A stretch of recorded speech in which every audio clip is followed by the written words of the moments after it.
In the dense forests of upstate New York, 143 unmarked graves were discovered in 1862 beneath the floorboards of an abandoned church. The local authorities documented that each skeleton showed signs of systematic torture, fractured limbs that had healed before death, evidence of repeated near-drowning and strange markings carved into their bones. For over 160 years, federal records about the Church of the Pure Spirit remained sealed, accessible only to those with special clearance. I've obtained documents never before revealed to the public that detail how 3 brothers, known as Elder Ezra, Deacon Silas, and Prophet Caleb Ravencroft, convinced hundreds of devoted followers that suffering was the only path to salvation, and how their dark rituals of purification led to what may be the most disturbing religious cult in American history. The small settlement of Ravenwood in upstate New York was unremarkable in most ways during the early 19th century. Nestled between rolling hills and dense forests, approximately 40 miles north of Albany, it consisted of perhaps 300 souls who made their living through farming, timber, and trade with neighboring communities. The town had been founded in 1803 by settlers moving north from the Hudson Valley, seeking fertile land and new opportunities. Like much of upstate New York during this period, Ravenwood found itself at the epicenter of what historians would later call the Second Great Awakening, a period of intense religious revival that swept across America in the early 1800s. The region became known as the Burned-Over District, due to the fervor of religious movements that seemed to ignite and spread like wildfire across its communities. It was a time when new denominations were born, old faiths were questioned, and charismatic preachers could draw crowds numbering in the thousands to outdoor revival meetings. Into this spiritual tumult arrived the Ravencroft brothers in the summer of 1825. Elder Ezra, the eldest at 42, had the commanding presence of a man accustomed to being obeyed. His deep-set eyes, nearly black in certain light, seemed to peer into one's very soul when he spoke of divine matters. Deacon Silas, 39, was more scholarly in appearance, with wire-rimmed spectacles and slender fingers perpetually stained with ink from his continuous writing of religious texts. Prophet Caleb, the youngest at 35, possessed an unsettling quality that many found both attractive and disturbing. He spoke in whispers that somehow carried across crowded rooms, and his pale blue eyes would often roll back during what he claimed were divine visions. The brothers arrived with substantial means, purchasing a large tract of land on the outskirts of town, where they immediately began construction of what they called the Church of the Pure Spirit. Unlike the simple white-clapboard meeting houses common throughout New England and New York, their church was built of dark stone, quarried from the nearby hills. Its architecture was unusual, a central octagonal sanctuary surrounded by 8 smaller chambers, with a steeple rising to a height that seemed excessive for such a remote location. Most striking was the absence of windows in the main sanctuary, with light provided only by carefully positioned lanterns during services. "We have been called by the Spirit to this place," Elder Ezra announced at their first gathering, which curiosity had made well attended despite initial skepticism from locals. "In an age of false prophets and lukewarm faith, we bring the true message of purification through tribulation. The Spirit has revealed to us that this community shall be the cradle of a new understanding." The brothers had timed their arrival perfectly. The religious landscape of 1825 America was fractured and uncertain. Traditional denominations like the Episcopalians and Presbyterians were losing ground to more emotional and demonstrative faiths. Methodists were gaining converts through circuit riders who brought fiery sermons to the frontier. Baptists were expanding rapidly with their emphasis on individual conversion experiences, and new American-born faiths were emerging. The Mormons would begin their journey just 1 year later, and less than 100 miles away, when Joseph Smith published the Book of Mormon in 1830. In this environment of spiritual searching, the Ravencrofts' message found fertile ground. Their doctrine was deceptively simple at first. True salvation could only be achieved through suffering that burned away sin and impurity. They cited biblical passages about refinement through fire and Christ's suffering on the cross. But what distinguished their teaching was the literal interpretation. Physical suffering was not just metaphorical, but necessary for spiritual cleansing. The flesh is the vessel of sin, Deacon Silas would explain during early sermons, his voice measured and reasonable. Therefore, the flesh must be tested, tried, and purified through tribulation. Only when the body has been broken can the spirit truly soar. Their congregation grew steadily through that first year.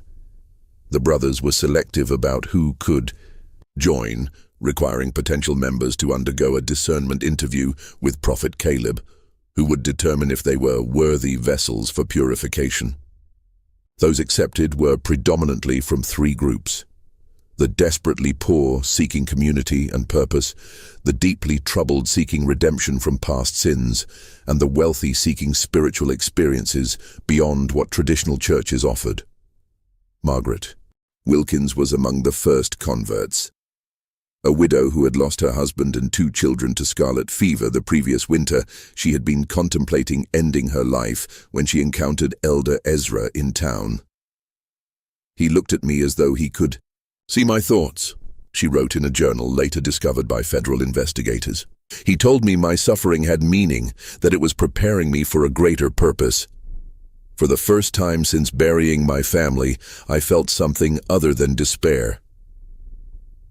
By 1827, the Church of the Pure Spirit had grown to nearly 100 members.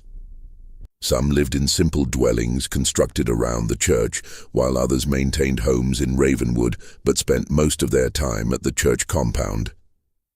The Ravencrofts encouraged members to donate their property and savings to the church, explaining that worldly attachments prevent spiritual elevation. The most devoted followers were invited to become vessels of the Spirit, a special status that required them to undergo more intensive purification rituals. These early ceremonies were relatively mild compared to what would come later: extended fasting, night-long prayer vigils, and rituals involving ice-cold water that symbolized the drowning of the sinful self. What few outsiders realized was how methodically the Ravencrofts were escalating the intensity of these practices. Like the proverbial frog in slowly heating water, their followers were being conditioned to accept increasingly extreme forms of purification, without recognizing the dangerous path they were traveling. By 1829, when construction began on an extensive network of chambers beneath the church, the Ravencrofts had established complete control over their followers' lives, thoughts, and bodies. The stage was set for darkness to descend upon the Church of the Pure Spirit. As Prophet Caleb reportedly told his brothers in a private meeting documented years later, "The sheep have been gathered. Now begins the true work of the shepherd." The people of Ravenwood would soon discover that the Ravencroft brothers' definition of shepherd had little to do with protection and everything to do with sacrifice. The transformation of the Church of the Pure Spirit from an unusual but seemingly benign religious community to something far more sinister can be traced to a specific date: December 21st, 1829, the winter solstice, the longest night of the year. What occurred that night would later be referred to in secret church documents as the First Ascension, and would establish the pattern for the horrors that followed. The day began with an announcement from Elder Ezra that Prophet Caleb had received a profound vision during the night. The entire congregation was summoned to the church for what was described as a revelation of the next level of purification. As darkness fell and the temperature dropped below freezing, nearly 150 followers filled the windowless sanctuary, which was illuminated only by 12 large candles positioned at the points of an enormous pattern carved into the wooden floor. a spiral that wound inward toward a central platform. Thomas Hartford, a blacksmith who had joined the church 6 months earlier following the death of his wife, later escaped and provided testimony about what happened next. According to Hartford, Elder Ezra addressed the congregation with unusual intensity, his voice rising to a fever pitch as he described how their previous purification rituals had been merely preparation for the true cleansing. "Brothers and sisters," Elder Ezra proclaimed, "we have been patient shepherds, guiding you gently toward understanding. But the Spirit grows impatient with our progress. Tonight, Prophet Caleb has been shown the true path to salvation, and it requires greater courage than we have yet demanded." At this point, Prophet Caleb emerged from one of the side chambers. Witnesses described him as appearing transformed, his skin unnaturally pale, his movements jerky and uncoordinated, his eyes rolled back to show only whites. He began to speak in what he claimed was the tongue of angels, a series of guttural sounds and high-pitched wails that echoed through the sanctuary. After several minutes of this disturbing display, Prophet Caleb collapsed to the floor. When he rose again, he spoke in his normal voice, but with a cadence and authority that many found mesmerizing. He announced that the Spirit had selected 3 members of the congregation for the honor of first ascension: Sarah Pembroke, Michael Collins, and Rebecca Winters. He called out, "The Spirit has found you worthy of elevation." The 3 individuals, all relatively recent converts to the church, were led to the central platform by Deacon Silas. What followed was described by Hartford as a ceremony unlike anything I believed possible among civilized people. Each of the 3 was stripped to their undergarments despite the winter cold. They were then bound to wooden frames that had been constructed in the shape of inverted crosses. Elder Ezra explained to the congregation that inverting the sacred symbol was not blasphemy, but rather represented the necessary reversal of fortune, from pride to humility, from comfort to suffering, from life to death to rebirth. For the next several hours, the Ravencroft brothers subjected the 3 chosen ones to a series of torments they called the 7 trials of purification. First came the trial of air, in which wet cloths were placed over their faces while water was slowly poured over them, creating the sensation of drowning. Then came the trial of earth, where soil from the church grounds was packed around their bodies up to their necks, effectively burying them alive for short periods. The trial of fire involved heated metal implements pressed briefly against their skin, leaving burn marks in specific patterns. The trial of water saw them repeatedly submerged in ice-cold water until they lost consciousness, then revived. Hartford's testimony becomes fragmented when describing the final 3 trials, as he admitted to having vomited and nearly fainted during the proceedings.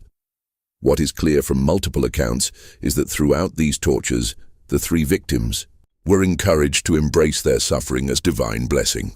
Whenever they screamed in pain, the congregation was instructed to chant, "Through suffering comes purity. Through purity comes elevation." Most disturbing was the congregation's response. Hartford reported that while some members wept quietly or looked away, many appeared entranced, watching with expressions of reverence or ecstasy. The Ravencrofts had spent years conditioning their followers to associate pain with spiritual advancement, and now that conditioning bore its terrible fruit. Near dawn, when the 7 trials were complete, the 3 victims hung limp on their frames, barely conscious but still alive. Elder Ezra announced that they had been emptied of sin and were now ready to be filled with the pure Spirit. What happened next would haunt those who witnessed it for the remainder of their lives. Prophet Caleb approached each victim and placed his hands on their heads, whispering into their ears. According to Hartford and one other witness who later spoke to authorities, the 3 victims suddenly convulsed violently, their bodies arching against their restraints with such force that bones could be heard breaking. Their eyes flew open, bulging and bloodshot, and they began speaking in the same strange language Prophet Caleb had demonstrated earlier. By sunrise, all three had died. Elder Ezra proclaimed them successfully ascended and declared that their souls had been so thoroughly purified that they had been accepted directly into heaven, bypassing judgment. Their bodies, he explained, were merely empty vessels now, to be revered as holy relics. The three corpses were not buried immediately. Instead, they were placed in one of the newly constructed chambers beneath the church, laid out on stone slabs where congregation members could view them and pray for similar elevation. According to church records later seized by authorities, these were the first of what would eventually become hundreds of bodies stored in the catacombs beneath the Church of the Pure Spirit. The morning after the first ascension, several congregation members quietly packed their belongings and fled Ravenwood. Thomas Hartford was among them, though he would not speak of what he had witnessed for many years, believing no one would believe such horrors possible in Christian America. Those who remained became even more devoted to the Ravencrofts and their twisted doctrine. The brothers had crossed a threshold into murder, disguised as religious ceremony, and found that their control over their followers was not diminished, but strengthened. Within the Church of the Pure Spirit, death had become sacrament, as Prophet Caleb reportedly told his brothers after the ceremony in a conversation later recounted by a church elder who eventually turned state's evidence. "Now we have shown them the true face of God, and they did not turn away. There is nothing they will not accept from us now." He was right. The first ascension marked only the beginning of the atrocities at the Church of the Pure Spirit. What followed would be 3 decades of escalating horror, hidden behind the respectable facade of religious devotion. In the years following the first ascension, the Church of the Pure Spirit underwent a transformation that went largely unnoticed by the outside world. From 1830 to 1845, the Ravencroft brothers refined their methods and expanded their influence, developing both their theological justifications and their practical techniques for what they termed elevations, but what were, in reality, ritualized killings. The brothers were careful to maintain a veneer of respectability. The public face of their church emphasized charity, community, and spiritual renewal, themes that resonated perfectly with the ongoing religious revival sweeping through the burned-over district. Outwardly, they participated in the broader religious community, occasionally hosting gatherings where other preachers were invited to speak and making donations to causes such as temperance societies and orphanages. Behind this facade, however, the true nature of their operations grew increasingly complex and disturbing. The underground chambers, initially constructed as simple cellars, were expanded into an elaborate network of tunnels and rooms that extended far beyond the church's footprint. Local workers hired for the initial construction were replaced by devoted church members who could be trusted with secrets, and eventually the excavation was performed exclusively by vessels of the Spirit, followers who had proven their absolute loyalty. By 1835, the catacombs, as they came to be known among the inner circle, contained at least 7 large chambers and dozens of smaller alcoves. Each served a specific function in the Ravencroft's twisted theology. The chamber of preparation, where candidates for elevation were kept in isolation for days before their ordeal. The chamber of trials, where the 7 purification tortures were administered. The chamber of ascension, where the final fatal rituals took place. And most disturbing of all, the chamber of saints, where the bodies of the ascended were preserved. This preservation of corpses became a central element of the cult's practices. Unlike most religious groups that reverently bury their dead, the Ravencrofts kept the bodies of their victims in various states of preservation. Some were partially mummified using techniques Deacon Silas had allegedly learned from medical texts. Others were reduced to clean skeletons through methods that investigators would later struggle to reconstruct. These remains were arranged in elaborate tableaux throughout the Chamber of Saints, posed in positions of prayer or ecstasy, sometimes articulated with wire to maintain their posture. Elizabeth Carver, who joined the church in 1832 and eventually escaped in 1844, provided some of the most detailed accounts of these chambers. "The smell was the first thing that struck you," she recounted to federal investigators. "Not the stench of decay, as one might expect, but the overwhelming odor of chemicals, turpentine, alcohol, and something sweeter I couldn't identify. The brothers claimed it was the perfume of sanctity, but I later learned it was substances used in embalming."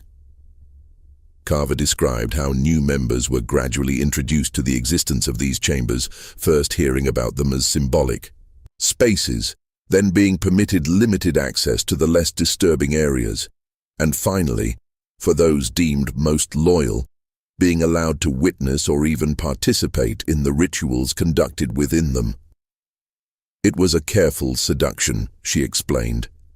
"By the time you saw the Chamber of Saints with its dozens of corpses arranged like some grotesque congregation, you had been so thoroughly indoctrinated that it seemed beautiful rather than horrifying. I remember weeping with what I thought was religious ecstasy the first time I was permitted entry. Now those tears shame me beyond words." The frequency of elevations increased gradually over the years. In 1830, according to church records later seized as evidence, there were only 2 such ceremonies, resulting in 5 deaths. By 1835, the number had risen to quarterly events, each claiming 2 to 4 lives, and by 1840, monthly elevations had become the norm, with special ceremonies on solstices and equinoxes often taking larger numbers of victims. The Ravencrofts became selective in choosing candidates for elevation. Initially, they favored those without close family connections, widows, orphans, and drifters who would not be missed. Later, as their confidence grew, they began selecting from devoted families within the congregation, framing selection as the highest honor a family could receive. To give a child to the spirit was considered the ultimate expression of faith, Carver recalled. Parents would compete for this blessing, offering their sons and daughters with a fervor that seems unimaginable to me now. While the brothers maintained their distinct roles, Elder Ezra as the authoritative voice, Deacon Silas as the scholarly theologian, and Prophet Caleb as the mystical conduit to the divine, their private dynamics shifted over time. According to accounts from former Inner Circle members, Caleb's influence grew as his visions directed ever more aspects of church life. By 1840, it was Caleb who selected all candidates for elevation and determined the specific rituals to be used in each case. His mental state appears to have deteriorated significantly during this period. Journal entries attributed to him, recovered from a hidden compartment in his private quarters, reveal increasingly incoherent writings interspersed with detailed anatomical drawings. One entry from 1842 reads, "The Spirit has revealed that souls reside not merely in the heart or mind as commonly thought, but are distributed throughout the body in specific nodes. Each elevation allows me to map these sacred points more precisely. Soon, I shall have the complete divine anatomy." As the church's membership grew to nearly 300 by 1845, the Ravencrofts faced the practical challenge of disposing of evidence from their increasing number of elevations. This led to one of their most macabre innovations, the selling of human remains to medical schools. In the mid-19th century, medical colleges struggled to obtain cadavers for anatomical study. Legal sources were limited primarily to executed criminals, leaving an insufficient supply for teaching purposes. This created a black market for bodies, with resurrection men illegally exhuming the recently buried or claiming unclaimed bodies from poorhouses. Deacon Silas, whose scholarly pursuits had given him connections in academic circles, established relationships with agents who supplied medical schools in Albany, New York City, and as far away as Philadelphia. Church records indicate that between 1840 and 1845, at least 67 vessels were donated to the advancement of medical science, a euphemism for the sale of murder victims' bodies. This commercial aspect served multiple purposes for the Ravencrofts. It disposed of evidence, generated significant income for the church, and provided Deacon Silas with access to medical knowledge that he incorporated into the cult's practices. From these transactions, he learned improved preservation techniques and more efficient methods of causing pain without leaving external marks. Knowledge that would make the church's later atrocities even more sophisticated. By 1845, the Church of the Pure Spirit had evolved from a fringe religious group into something unprecedented. A self-sustaining system of indoctrination, ritual murder, and profit disguised as spiritual advancement. The brothers had created what one federal investigator would later call a perfect machine for evil, operating in plain sight under the protection of religious freedom. Yet despite their careful management of appearances, rumors began to spread. The sheer number of people who had joined the church only to disappear from public life raised questions. Former members who had fled rarely spoke openly about their experiences, fearing either disbelief or retaliation. But their haunted expressions and reluctance to discuss their time with the Ravencrofts fueled local suspicions. It was these growing murmurs, combined with an unexpected discovery by a postal inspector investigating financial irregularities, that would eventually draw official attention to the quiet horror unfolding in Ravenwood. But that reckoning still lay years in the future.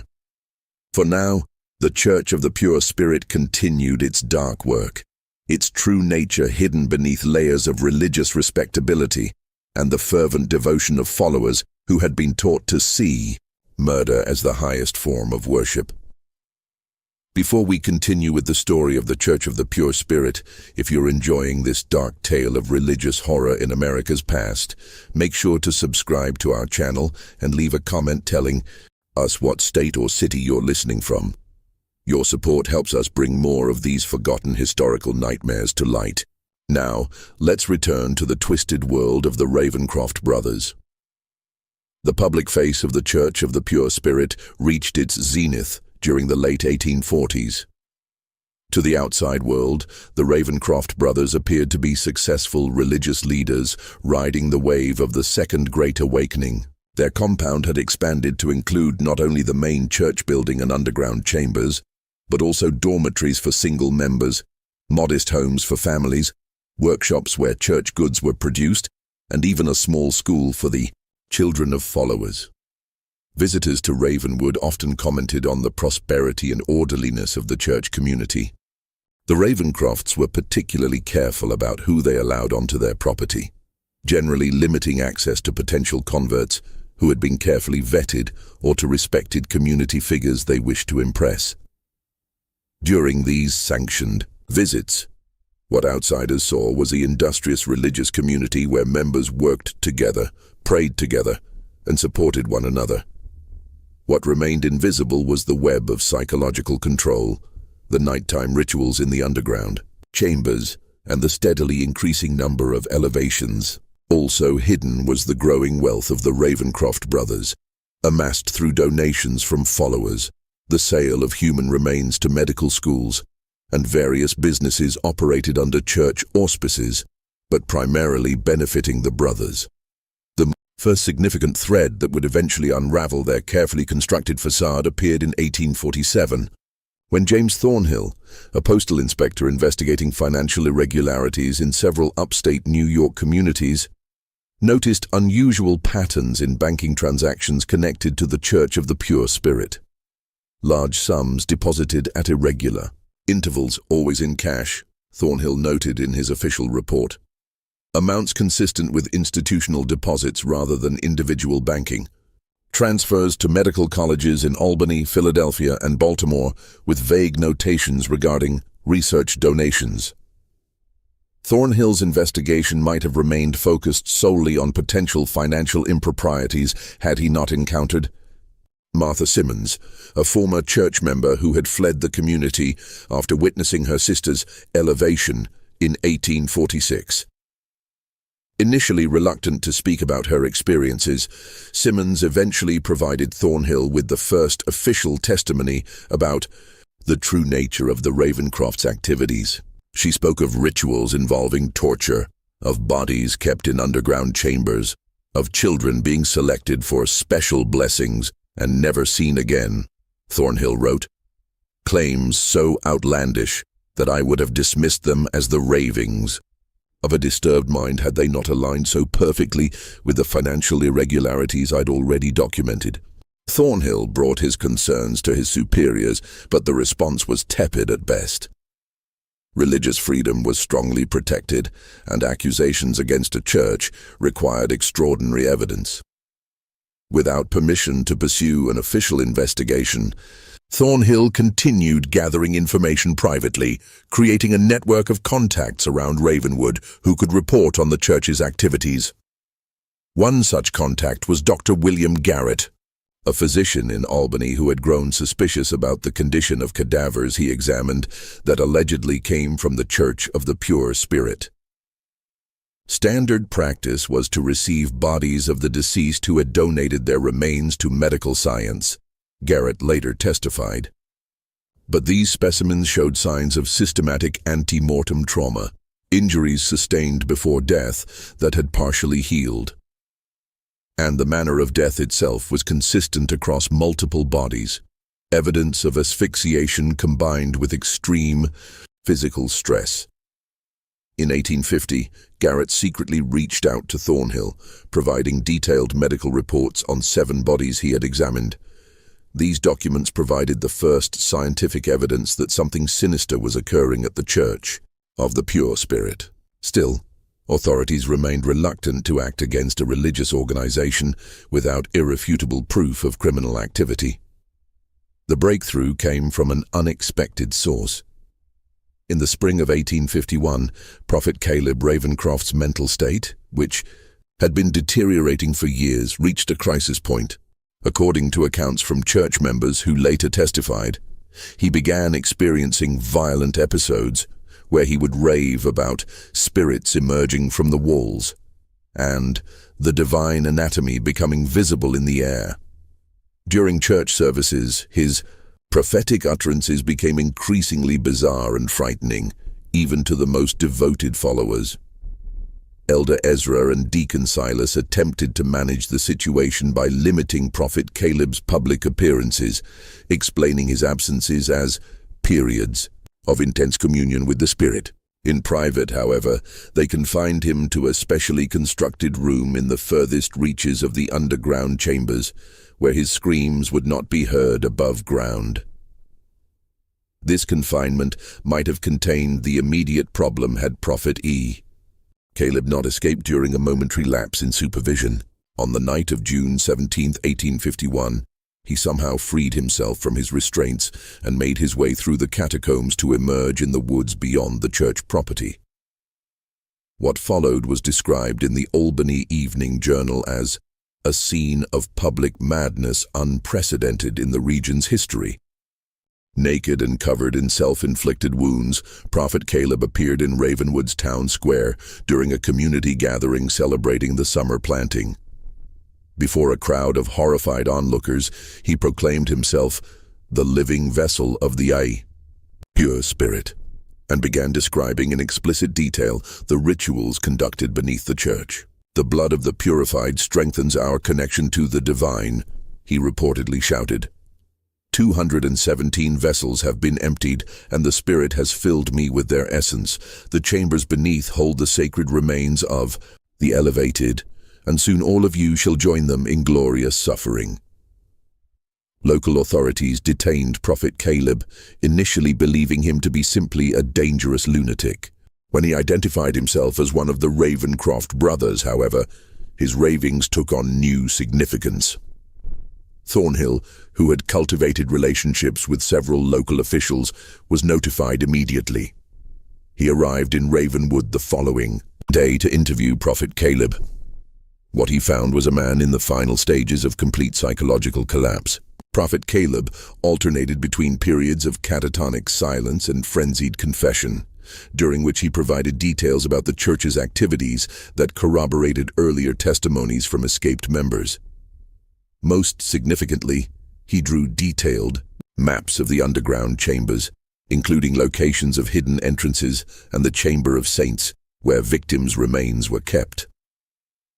Armed with this new evidence and Prophet Caleb's first-hand testimony, Thornhill finally secured authorization for an official investigation. However, word of Prophet Caleb's detention and subsequent questioning reached Elder Ezra and Deacon Silas before authorities could organize a proper search of the church grounds. What happened next demonstrated the brothers' ruthless efficiency in crisis management. Within hours of learning of Prophet Caleb's detention, they initiated what church records later revealed was a contingency plan called the Cleansing Flame. Members of the inner circle were dispatched to remove the most incriminating evidence from the underground chambers, particularly financial records and the most recently deceased bodies. Then, in a move that showed both desperation and calculated cunning, they orchestrated a controlled fire in the main church building. The fire was carefully set to destroy specific areas while leaving others intact, creating the appearance of a tragic accident rather than deliberate destruction of evidence. By the time authorities arrived with a search warrant on June 19, 1851, they found the church building partially burned and the congregation engaged in recovery efforts. Elder Ezra greeted officials with apparent cooperation, expressing shock at his brother's mental breakdown and offering full access to the property. "It seems God has tested us doubly," he reportedly told investigators. "First with the affliction of my beloved brother's mind, and now with this terrible fire. But we shall rebuild, as faith must always rise from ashes." The investigation that followed was hampered not only by the fire damage, but by the brothers' meticulous preparation. The entrance to the main tunnel system had been collapsed in the fire, making access difficult. When excavation finally revealed the underground chambers, investigators found them partially flooded, a result of deliberately diverted water from a nearby stream. Many rooms had been emptied of their contents, with evidence of hasty removal. Nevertheless, enough remained to confirm the most disturbing aspects of Prophet Caleb's confession. In chambers that had escaped both fire and flooding, investigators discovered specialized restraints, tools modified for torture, and chemical compounds used in embalming. Most damning was the Chamber of Saints, where despite efforts to remove evidence, dozens of human remains were found in various states of preservation. "The scene defies adequate description," wrote federal investigator Daniel Blackwood in his official report. "Skeletal remains arranged in poses of supplication. Partially preserved corpses seated as though participating in some macabre congregation. And most disturbing, small chambers containing the remains of children, positioned as though at play but bearing clear evidence of violent deaths." The discovery shocked even hardened investigators. Newspaper accounts, though heavily censored due to Victorian sensibilities, conveyed enough details to create widespread horror. The Albany Evening Journal's headline on June 25, 1851 read simply, "House of Worship Revealed as Charnel House. Brothers accused of unspeakable acts in the name of religion." As authorities worked to identify the remains and determine the full extent of the Ravencroft's crimes, Elder Ezra and Deacon Silas maintained their innocence. They claimed that Prophet Caleb had conducted his activities in secret, without their knowledge or approval, and expressed shock and dismay at the discoveries. Given their careful compartmentalization of church operations, this defense might have carried some weight had it not been for one final, damning piece of evidence. In a hidden compartment beneath Deacon Silas's personal quarters, investigators discovered a leather-bound ledger documenting every elevation from 1829 to 1851. The book, written in Deacon Silas's distinctive handwriting, contained names, dates, descriptions of methods used, and notations regarding the disposition of remains, including those sold to medical institutions. Most incriminating were entries specifically attributing direction and participation to all three brothers, with special mention of Elder Ezra's role in selecting candidates for elevation. This ledger, combined with testimony from former members and Prophet Caleb's confession, provided overwhelming evidence of the brothers' guilt. On July 3, 1851, Elder Ezra and Deacon Silas Ravencroft were arrested on multiple charges of murder, fraud, and desecration of human remains. The case against the Ravencroft brothers would become one of the most sensational trials of the mid-19th century. Though much of the most disturbing evidence was kept from public view by authorities concerned about its potential impact on public morality and religious sensibilities, the investigation continued to uncover new horrors, expanding well beyond the events at the church itself, to include the brothers' earlier activities and the full network of their operations. But even as the legal process moved forward, the darkest secrets of the Church of the Pure Spirit remained hidden, awaiting discovery by those who would continue to investigate long after the Ravencrofts had faced justice. As the investigation into the Church of the Pure Spirit deepened through the summer of 1851, authorities found themselves confronting a criminal enterprise far more extensive than initially believed. The Ravencroft brothers had created not merely a cult with aberrant practices, but an intricate system that extended tendrils into multiple aspects of American society: religious, medical, and financial. Elder Ezra and Deacon Silas remained in custody awaiting trial, while Prophet Caleb had been committed to the state lunatic asylum at Utica, deemed too mentally unstable to stand trial. Their followers, meanwhile, had scattered, some fleeing to avoid prosecution, others remaining in Ravenwood in a state of shock and disbelief, their entire worldview shattered by the revelations. Federal investigator Daniel Blackwood, assigned to lead the case, established a temporary office in Ravenwood to coordinate the sprawling investigation. As he pieced together evidence from church records, witness testimonies, and forensic examinations, a disturbing timeline emerged that stretched back even before the brothers' arrival in upstate New York. The Ravencrofts did not begin their crimes in Ravenwood, Blackwood wrote in a confidential report to his superiors in Washington. Evidence suggests similar activities in at least 3 previous locations, dating back to 1817. In each case, they established a religious community, gathered vulnerable followers, and departed before authorities became suspicious. What distinguishes Ravenwood is not the nature of their activities, but their duration and scale. Records recovered from a hidden vault beneath Deacon Silas's quarters revealed that the brothers had operated under different names in Connecticut, Pennsylvania, and Ohio before settling in New York. In each location, they had refined their methods, learning from mistakes and developing the theological framework that would eventually become the doctrine of the Church of the Pure Spirit. Most disturbing was evidence suggesting the brothers had not acted entirely alone. Correspondence between Deacon Silas and individuals at several medical colleges indicated knowledge, if not explicit awareness, of the illicit source of the specimens being provided.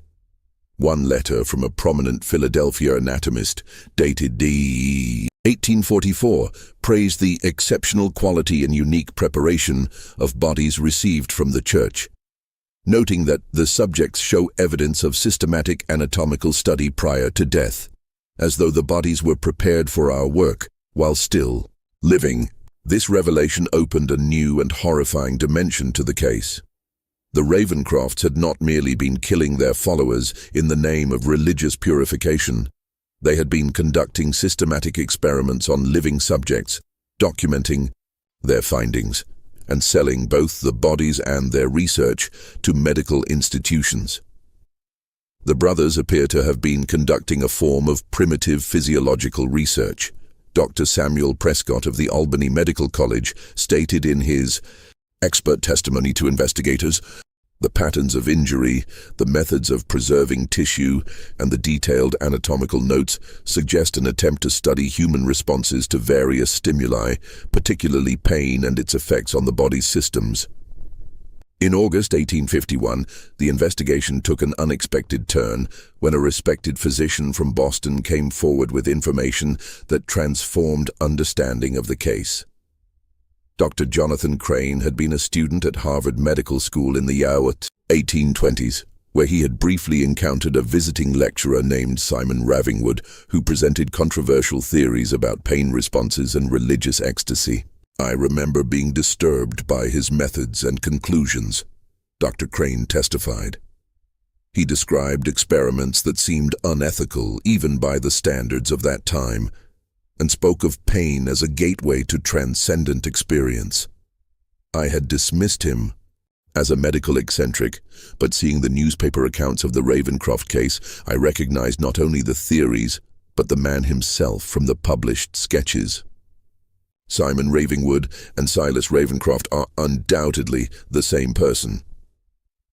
This connection suggested that the religious doctrine of the Church of the Pure Spirit had not been merely a means of controlling followers or justifying murder, but rather that the religious framework had been constructed specifically to facilitate systematic human experimentation. The brothers had created a belief system that not only permitted but sanctified the very acts that served their research.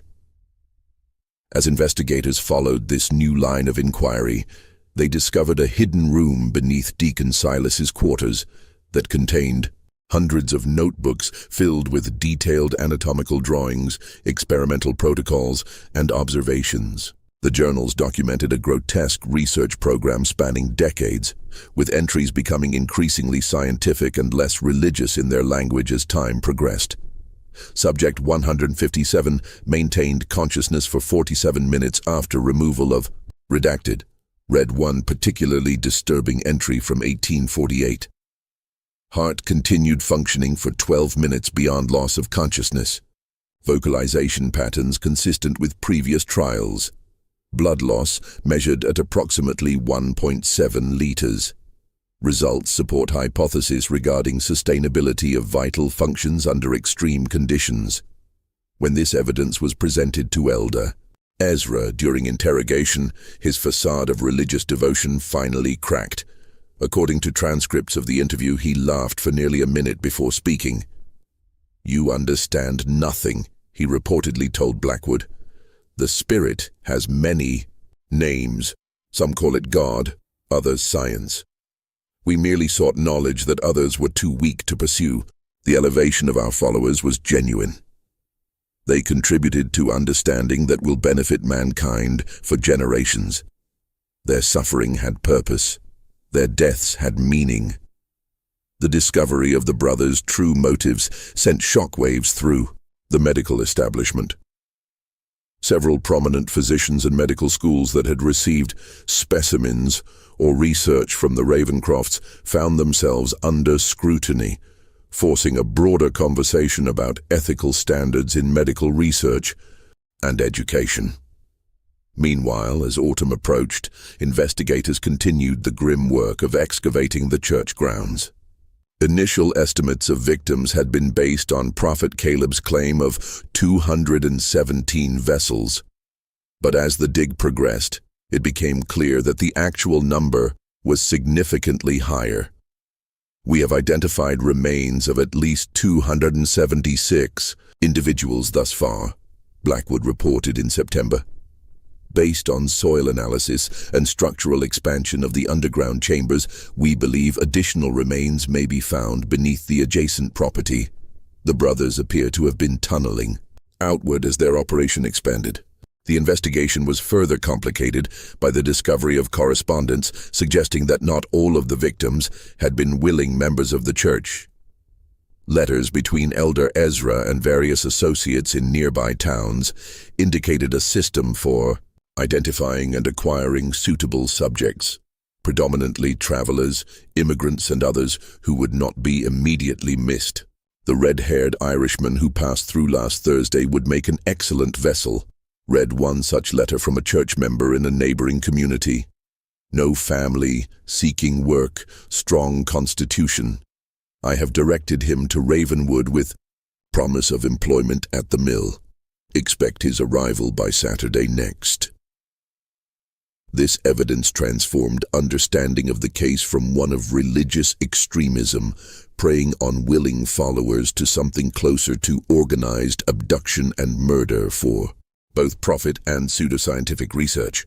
The implications were disturbing not only for the scale of the brothers' crimes, but for the suggestion of a wider network of complicity.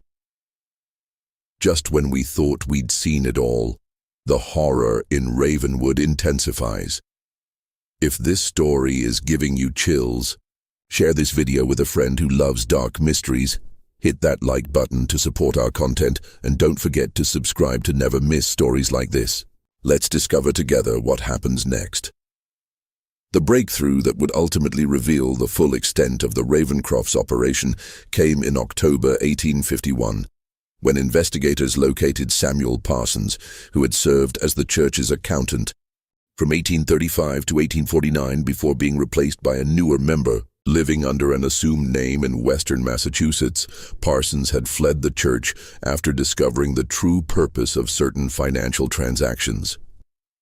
I believed I was managing donations and legitimate business interests, Parsons testified, after being granted immunity. When I discovered entries for specimen preparation and research grants that corresponded with disappearances among the congregation, I began keeping private records. When Elder Ezra discovered my separate ledger, I was scheduled for special prayer counseling, a term I had learned meant selection for elevation. I fled that night with only the clothes on my back. Parsons provided investigators with detailed financial information from memory, including names of medical institutions that had paid for bodies and research, wealthy patrons who had funded the brothers' work, believing it to be legitimate scientific inquiry, and church members who had assisted in various aspects of the operation. Most significantly, he revealed the existence of a second facility located nearly 40 miles from Ravenwood, a remote farmhouse that the brothers had purchased through an intermediary in 1840. According to Parsons, this location was used for special research that was kept separate even from the inner circle of the church. Elder Ezra called it the garden, Parsons recalled. Only he, Deacon Silas, and 2 trusted assistants ever went there. Supplies were delivered monthly: medical equipment, chemicals, specialized restraints, and occasionally selected subjects would be transported there, always at night. None ever returned. When authorities located and searched the farmhouse, what they discovered exceeded even the horrors found beneath the church. The building had been converted into a sophisticated research facility with rooms designed for different types of experiments. Detailed records indicated that this location had been used primarily for long-term studies. Subjects kept alive for weeks or months while various procedures were performed and documented. Most disturbing was evidence that the brothers had been particularly interested in the effects of their purification techniques on children. A separate building on the property contained small cells and equipment sized for juvenile subjects. Records indicated that at least 37 children, ranging in age from 4 to 16, had been held at the facility between 1840 and 1851. This discovery galvanized public outrage like nothing before. Newspapers that had been relatively restrained in their coverage now published lurid details, with the New York Tribune running the headline, "Monsters in Human Form, Ravencroft Brothers' Crimes Against Innocents Revealed." Public demonstrations demanded swift justice, and political pressure mounted for an exemplary prosecution. Elder Ezra and Deacon Silas, who had maintained a certain composure throughout earlier phases of the investigation, reportedly showed signs of breaking under the accumulated evidence. Prison guards noted that Elder Ezra had begun speaking to invisible presences in his cell, while Deacon Silas attempted suicide after being confronted with evidence from the garden. As 1851 drew to a close, the case against the Ravencroft brothers had grown from a local horror to a national sensation. The upcoming trial promised to be one of the most significant criminal proceedings in American history, with implications not only for the defendants, but for religious freedom, medical ethics, and the dark capabilities that could hide behind respectable facades. Yet even as preparations for the trial progressed, investigator Blackwood remained troubled by lingering questions. The brothers' activities spanned too many years and locations to have gone completely undetected. Their connections to medical institutions and wealthy patrons suggested a level of protection that seemed implausible without some form of official complicity. And the sophistication of their operation indicated resources beyond what church donations alone could provide. I am increasingly convinced that we have uncovered merely the visible portion of something far more extensive. Blackwood wrote in his personal journal in December 1851, "The Ravencrofts are undoubtedly guilty of unconscionable crimes, but I cannot escape the suspicion that they were part of a larger enterprise, one that may continue to operate despite their apprehension. The question that haunts me is not whether justice will be served in this case, but whether the full truth will ever come to light." His concerns would prove prophetic in ways he could not have anticipated as the trial of the century prepared to begin in Albany in January 1852. The trial of Elder Ezra and Deacon Silas Ravencroft began on January 12, 1852 in Albany, New York, amid unprecedented security and public interest. The courthouse was surrounded daily by crowds numbering in the thousands, some traveling from as far as Boston and Philadelphia to witness proceedings in what newspapers had dubbed the trial of the unholy brothers. Inside the courtroom, the BU prosecution presented a methodical case that unfolded over 6 weeks, with over 100 witnesses providing testimony about various aspects of the Ravencrofts' crimes. Survivors of the church described the psychological manipulation and gradual indoctrination that had led them to accept increasingly extreme purification rituals. Medical experts detailed their examinations of recovered remains, confirming patterns of systematic torture and experimentation. Financial records demonstrated the brothers' profit from selling bodies and research. The most powerful testimony came from families of victims who described their loved ones' gradual transformation under the brothers' influence, ending with their disappearance or reported death under suspicious circumstances. Sarah Wilkinson, whose daughter Emma had joined the church in 1847 at age 16 and ascended 6 months later, spoke of receiving letters in her daughter's handwriting that grew increasingly strange before stopping entirely.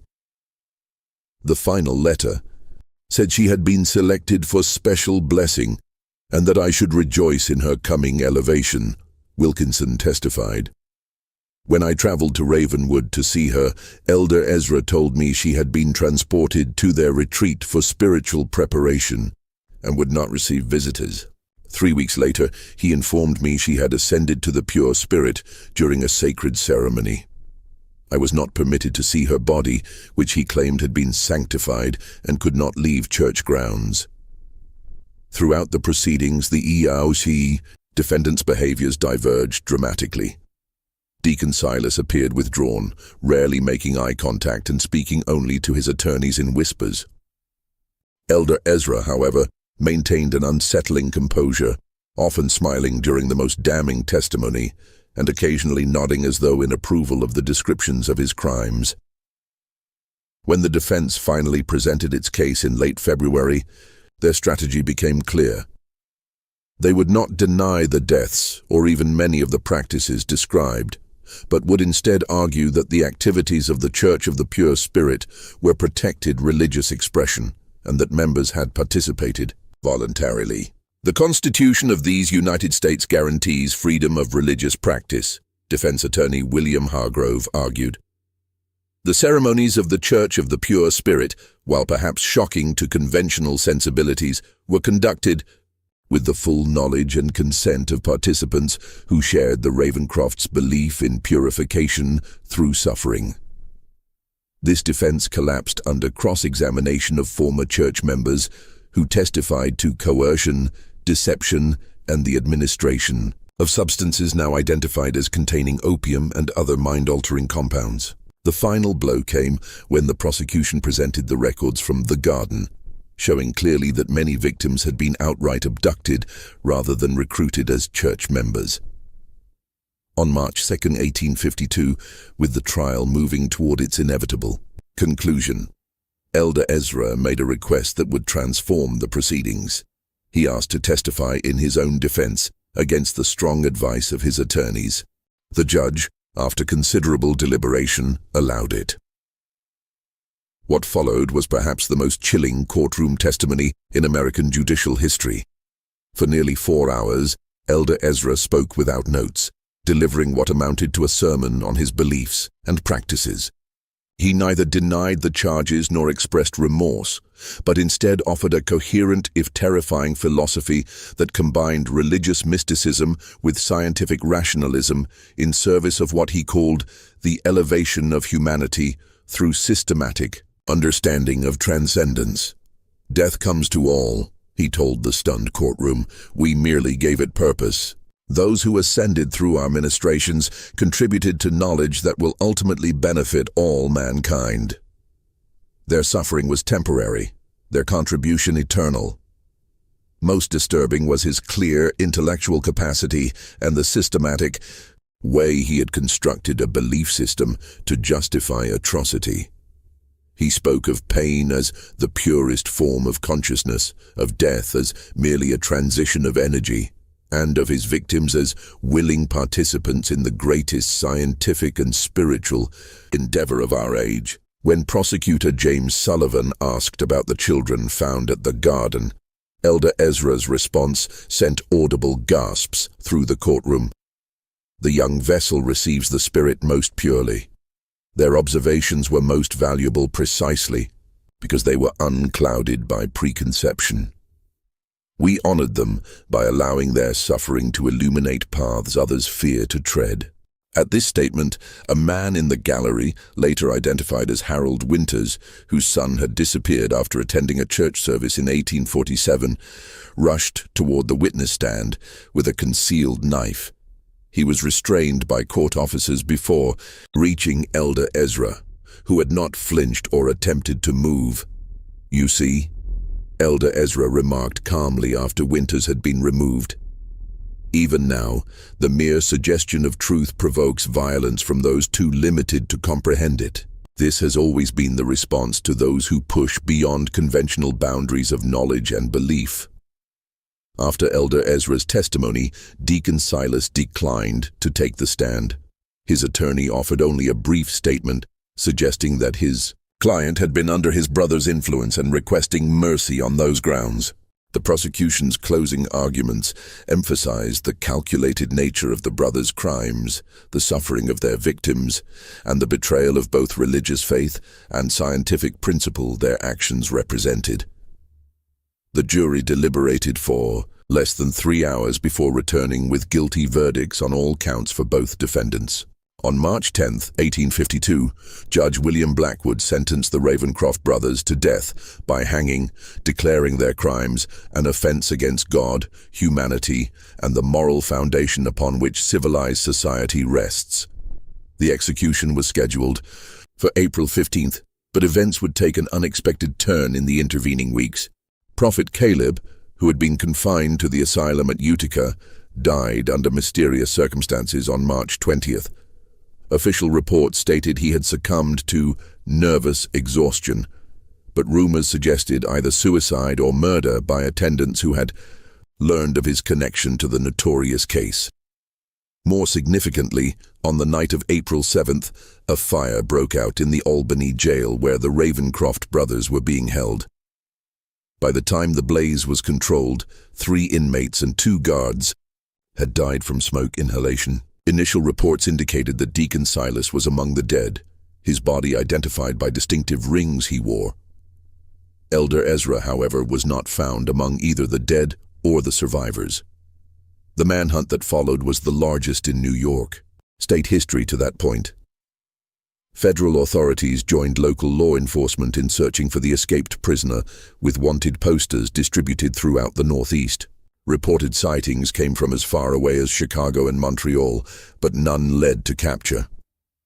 As weeks passed without success, troubling questions emerged about the circumstances of the jail fire and Deacon Silas's death.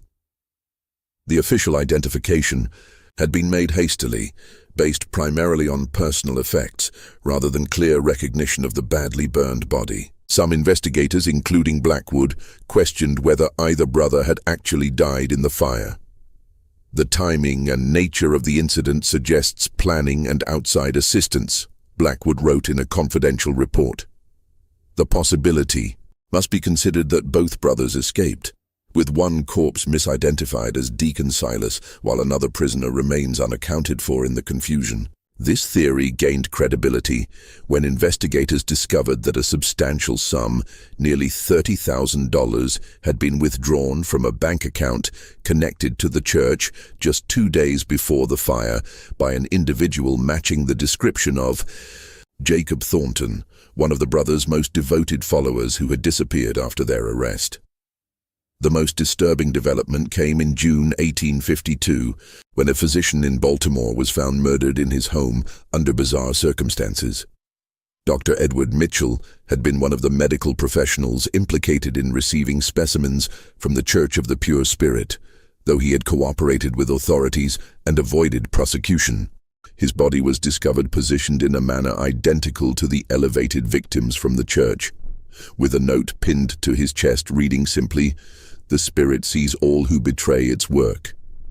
This killing, followed by similar murders of 2 other physicians with connections to the case over the next year, suggested that the brothers, or their followers, were systematically eliminating those who had assisted the investigation. Each victim was found arranged in the same ritual posture, each with a similar note, creating a wave of fear among those who had been involved in the case. By 1854, the active investigation had been scaled back, with Elder Ezra presumed to have fled the country. Occasional reports of religious groups with practices reminiscent of the Church of the Pure Spirit emerged from places as distant as New Orleans, St. Louis, and San Francisco, but none led to the recapture of the infamous preacher. Blackwood, who had been reassigned to other cases but continued to investigate the Ravencrofts privately, became convinced that Elder Ezra had not merely escaped, but had reconstituted his operation in some new location, perhaps with the assistance of a network of followers more extensive than initially believed. The Ravencroft case represents not the end of a criminal enterprise, but merely its exposure, he wrote in his final report before retiring in 1860. The combination of religious fervor, scientific curiosity without moral constraint, and the promise of transcendent knowledge creates a powerful allure that did not die with our prosecution of 2 of its practitioners. I fear we have merely driven this darkness further into the shadows, where it continues its work beyond our sight. His assessment would prove prophetic.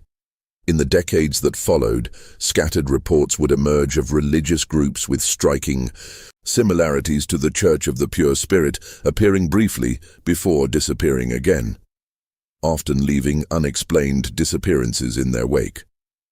None were directly linked to Elder Ezra Ravencroft, yet the pattern suggested his influence lived on.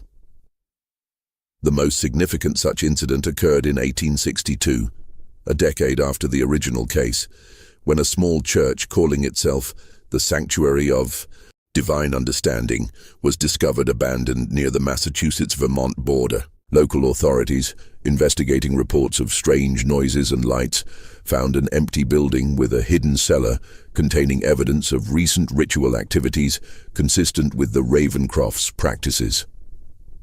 Most disturbing was a journal recovered from the site, written in handwriting experts would later confirm matched Elder Ezra's known script. The final entry, dated just 3 days before the discovery, read, "The work continues as it must. Each vessel contributes to understanding. Each elevation brings the final revelation closer. 100 years from now, when the full truth emerges, all will recognize our sacrifice as the foundation of a new age of understanding. The Spirit is patient. So too must be its servants." Whether this represented Elder Ezra's final testament or merely another disappearance before resurfacing elsewhere remains unknown. No confirmed sighting of him was ever recorded after the Albany jail fire, leaving his ultimate fate as one of the great unsolved mysteries of American criminal history. The official investigation into the Church of the Pure Spirit and the Ravencroft brothers formally concluded in 1862 with the discovery of the abandoned Sanctuary of Divine Understanding and the journal attributed to Elder Ezra. Federal authorities, stretched thin by the demands of the Civil War, classified the case as resolved despite the lack of certainty regarding Elder Ezra's fate. The physical evidence from both Ravenwood and the subsequent sites linked to the brothers was consolidated in a special archive within the Department of Justice, accessible only to officials with specific authorization. This collection, including journals, ritual implements, financial records, and anatomical drawings, remained largely unexamined for decades, a testament to the government's discomfort with the brothers' legacy. In the communities affected by the Ravencrofts, the process of healing and reconciliation proceeded slowly. Ravenwood itself never fully recovered from its association with the notorious case. The church property was seized by the state, the buildings demolished, and the land left vacant. Many residents relocated rather than live with the stigma of connection to what newspapers had called the American House of Horror. Those who had lost family members to the brothers' elevations formed a support society that eventually expanded to include survivors of similar experiences elsewhere. This group, initially called the Assembly of Reconciliation and later known simply as the Assembly, dedicated itself to identifying and exposing religious practices that crossed the line into exploitation or abuse. The most profound and lasting impact of the Ravencroft case, however, emerged in the field of medical ethics. The revelation that respected medical institutions had knowingly or unknowingly benefited from the brothers' crimes prompted the first serious national conversation about the sourcing of cadavers for medical education and the ethical boundaries of research. In 1855, the American Medical Association adopted its first formal code of ethics regarding anatomical specimens, requiring documentation of legal acquisition for all bodies used in teaching or research. This was followed in 1858 by legislation in several states establishing stricter regulation of medical schools and anatomical research facilities.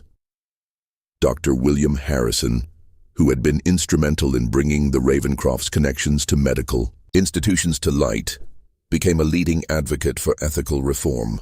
His 1860 treatise on the moral imperative in scientific inquiry directly addressed the Ravencroft case, arguing that knowledge obtained through cruelty is itself corrupted at its source, and that science divorced from humanity's moral compass inevitably leads to atrocity disguised as progress.